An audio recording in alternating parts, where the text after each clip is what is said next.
Hello mga akla, assalamualaikum. So for today's video ay nasa derma ulit ako. So nagliligpit ako dyan kasi kakatapos ko lang sa aking pasyente.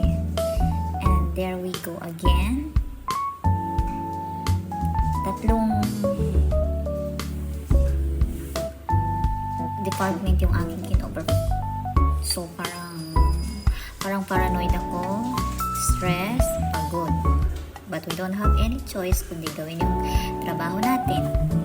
So, ayan, nilinis ko guys yung dapat kong linis yung mga instrument, yung machine. Kasi sometimes, may mga nagsusurprise pumunta sa umaga na mga nag-check. So, kailangan natin linisin ng mabuti ang derma.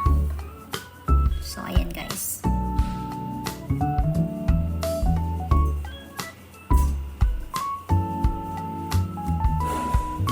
Anyway guys, medyo binibilisan ko yung aking paglinis. Pero kahit mabilis yan guys, is sobrang nililinis ko talaga siya. Kasi chinecheck nila yan after ko. Chinecheck nila talaga, may nag-check talaga after ng pasyente. So kailangan linisin natin siya ng mabuti. Tingnan nila may nakuha ko sa mukha ng pasyente guys. Ayan, ibang dami. So, ginawa ko siya ng almost 1 hour yung procedure ko sa hydrofacial. So, depende kasi yan sa skin type ng pasyente guys. So, kaya yung kanyang face lang ay medyo sensitive. So, marami-rami tayo nakuhang sumpa. So, ayan guys, at nilinis ko na yung machine. Anyway guys, for today's video ay nag-hydrofacial ako kasi wala yung kasama ko.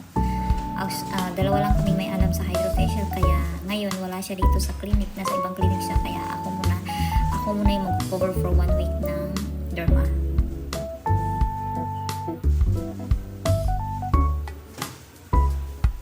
So ina-arrange ko isa-isa yung mga machine dyan. Ayan guys, kailangan natin siya linisin ng super linis. Ayan, kailangan wala tayong makalimutan dyan, kailangan linis talaga siya guys. So may new era din kami dyan guys. Mamaya papakita ko sa inyo yung machine. So may mga build dyan.